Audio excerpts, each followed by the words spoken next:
Hi friends, വളരെ എളുപ്പത്തിലും വളരെ ടേസ്റ്റുമായിട്ടുള്ള മിക്സറാണ് നമ്മളിന്ന് തയ്യാറാക്കിയെടുക്കാൻ പോകുന്നത്. വളരെ ഈസി ആയിട്ട് നമുക്ക് തയ്യാറാക്കിയെടുക്കാൻ സാധിക്കും. അപ്പോൾ നമുക്ക് വീട്ടിലോട്ട് പോകാം. This is Dhanya Soni and welcome to our Dhanya's world. നമ്മുടെ ചാനൽ ആദ്യമായിട്ട് കാണുന്നൊരു സബ്സ്ക്രൈബ് ചെയ്യുക, തൊട്ടടുത്തുള്ള ബെൽ ബട്ടണിൽ ഓൾ എന്ന ഓപ്ഷൻ കൊടുക്കുക. അപ്പോൾ ഞാനിടുന്ന എല്ലാ വീഡിയോസും നിങ്ങൾക്ക് നോട്ടിഫിക്കേഷൻ കിട്ടുന്നതായിരിക്കും. ഞാനിവിടെ ഒരു കപ്പ് അളവിൽ കടലമാവാണ് എടുത്തിരിക്കുന്നത്.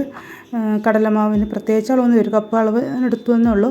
അപ്പോൾ അതിലോട്ടൊരു 3/4 കപ്പോളം അരിപ്പൊടി ചേർത്ത് കൊടുത്തിട്ടുണ്ട്. ഇനി എരിവിന് ആവശ്യമുള്ള 1 സ്പൂൺ മുളക് പൊടിയാണ് ചേർത്ത് കൊടുത്തിട്ടുള്ളത്. ഇനി ആവശ്യത്തിനുള്ള ഉപ്പ്, ഒരു 1/2 ടീസ്പൂണോളം ഉപ്പും ചേർത്ത് കൊടുത്തിട്ടുണ്ട്. ഇനി കായപ്പൊടിയാണ്, ഒരു 1/4 ടീസ്പൂണോളം കായപ്പൊടിയും ചേർത്ത് കൊടുക്കണം. അതിലോട്ട് 1 ടീസ്പൂണോളം വെളിച്ചെണ്ണ ഒഴിച്ച് കൊടുക്കുന്നുണ്ട്.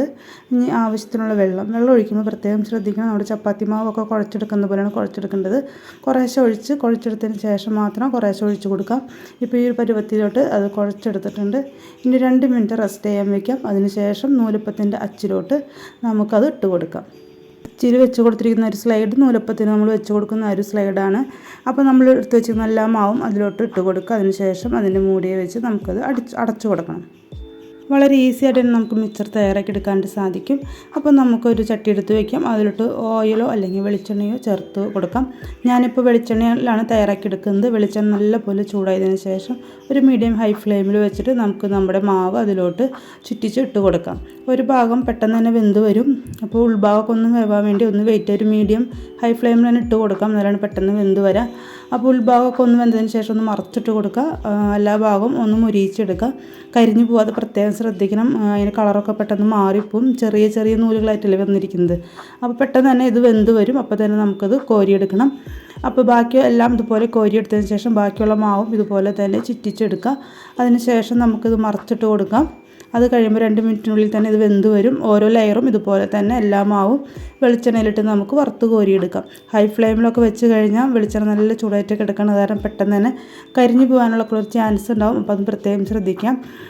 അതിൻ്റെ ഫ്ലെയിം കൂട്ടിയും കുറച്ചൊക്കെ വെച്ച് പെട്ടെന്ന് തന്നെ വേവിച്ചെടുക്കുക. അതിനുശേഷം അതൊക്കെ നമുക്ക് മാറ്റി വെച്ചതിന് ശേഷം ലേശമുള്ള കുറച്ച് മാവിലോട്ട് ഇത്തിരി വെള്ളം ഒഴിച്ച് നല്ല കട്ടിയിൽ അത് കലക്കി വയ്ക്കാം. ഇങ്ങനെ ചെയ്യണം നിർബന്ധമൊന്നുമില്ല കേട്ടോ. നമ്മൾ ആ മിക്സറിൽ കാണാൻ ചെറിയ ചെറിയ ബോൾസ് ഉണ്ടാക്കാൻ വേണ്ടിയിട്ടാണ്. അപ്പോൾ നമുക്കൊരു വറുത്ത വെളിച്ചെണ്ണയ്ക്ക് തന്നെ കുറച്ച് കപ്പലണ്ടി ഇട്ട് ഒന്ന് വറുത്തെടുക്കാം. അതിൻ്റെ നിറം ഒന്ന് മാറി വരുമ്പോൾ നമുക്കത് കോരിയെടുക്കാവുന്നതാണ്. ഈ സമയത്ത് തന്നെ ഞാൻ അതിലോട്ട് കുറച്ച് കറിവേപ്പില ഇട്ട് കൊടുത്തിട്ടുണ്ട്. കപ്പലണ്ടിയും കറിവേപ്പിലയും സെപ്പറേറ്റ് വേണമെങ്കിൽ വറുത്തെടുക്കാം. ഞാനിപ്പോൾ രണ്ടും കൂടി ഒരുമിച്ചിട്ട് വറുത്തെടുത്തേ ഉള്ളൂ. ഇനി അതിലോട്ട് കുറച്ച് പൊട്ടുകടലയാണ് ഇട്ട് കൊടുക്കുന്നത്. അപ്പോൾ ആ ചൂടായ വെളിച്ചെണ്ണയിലോട്ട് കുറച്ച് പൊട്ടുകടല ഇട്ട് കൊടുക്കുന്നുണ്ട്. അതും 2 മിനിറ്റ് ഒന്ന് വഴറ്റി കൊടുക്കുമ്പോൾ അതിൻ്റെ കളറൊക്കെ മാറിയിട്ട് വന്നിട്ടുണ്ടാകും. അപ്പോൾ അതും നമുക്ക് അതിൽ നിന്ന് വറുത്ത് കോരിയെടുക്കാനാണ്. പിന്നെ നമ്മളിതിലോട്ട് വേണമെങ്കിൽ നമ്മൾ നേരത്തെ കലക്കി വെച്ചത് ഇതുപോലെ ഒഴിച്ച് കൊടുക്കുക. എന്നിട്ട് അത് വറുത്ത് കോരാം. വേണമെങ്കിൽ 2 വെളുത്തുള്ളിയും ചതച്ചിട്ട് വറുത്തിട്ട് കോരാം. ഇപ്പോൾ നമ്മുടെ മിക്സർ ഇവിടെ റെഡി ആയിട്ടുണ്ട്. അതിലോട്ട് നമുക്ക് ഒരു ലേശം ഉപ്പിട്ട് കൊടുക്കാം. അതുപോലെ തന്നെ ഒരു 1/4 ടീസ്പൂണോളം മുളക് പൊടിയും ഇട്ട് കൊടുക്കുക. നിർബന്ധമില്ല, നമുക്ക് ഇഷ്ടമുണ്ടെങ്കിൽ ഇട്ട് കൊടുക്കാം. നമ്മൾ ആദ്യം മാവ് കുഴച്ച സമയത്ത് മുളക് പൊടി ചേർത്തിട്ടുണ്ട്. അപ്പോൾ പ്രത്യേകം ശ്രദ്ധിച്ചിട്ട് ഇട്ട് കൊടുക്കുക. കുറച്ച് വലിയ പാത്രത്തിൽ ഇട്ട് കൊടുത്തിട്ട് നല്ലപോലെ മിക്സ് ആക്കി എടുക്കുക. വളരെ ടേസ്റ്റായിട്ട് വളരെ ഈസി ആയിട്ട് തയ്യാറാക്കിയെടുക്കാൻ പറ്റിയ നമ്മുടെ മിക്സർ ഇവിടെ റെഡി ആക്കിയിട്ടുണ്ട്. തീർച്ചയായിട്ടും നിങ്ങളും തയ്യാറാക്കി നോക്കിക്കോളൂ. ഈ വെക്കേഷനിൽ നമ്മളൊരു അരമണിക്കൂർ സ്പെൻഡ് ചെയ്ത് കഴിഞ്ഞാൽ വയറ് നിറച്ച് കുട്ടികൾക്ക് മിക്സറൊക്കെ കളി കഴിഞ്ഞിട്ട് വരുമ്പോൾ കൊടുക്കാനും അവരുടെ വയറ് നിറച്ച് കഴിക്കാനും ഒക്കെ സാധിക്കുന്നതായിരിക്കും. അപ്പോൾ നമ്മുടെ ചാനൽ ആദ്യമായിട്ട് കാണുന്നത് സബ്സ്ക്രൈബ് ചെയ്യുക, തൊട്ടടുത്തുള്ള ബെൽ ബട്ടണിൽ ഓൾ എന്ന ഓപ്ഷൻ കൊടുക്കുക. അപ്പോൾ ഞാനിടുന്ന എല്ലാ വീഡിയോസും നിങ്ങൾക്ക് നോട്ടിഫിക്കേഷൻ കിട്ടുന്നതായിരിക്കും. ഇതുവരെ വീഡിയോ കണ്ട് സപ്പോർട്ട് ചെയ്ത എല്ലാവർക്കും താങ്ക് യു.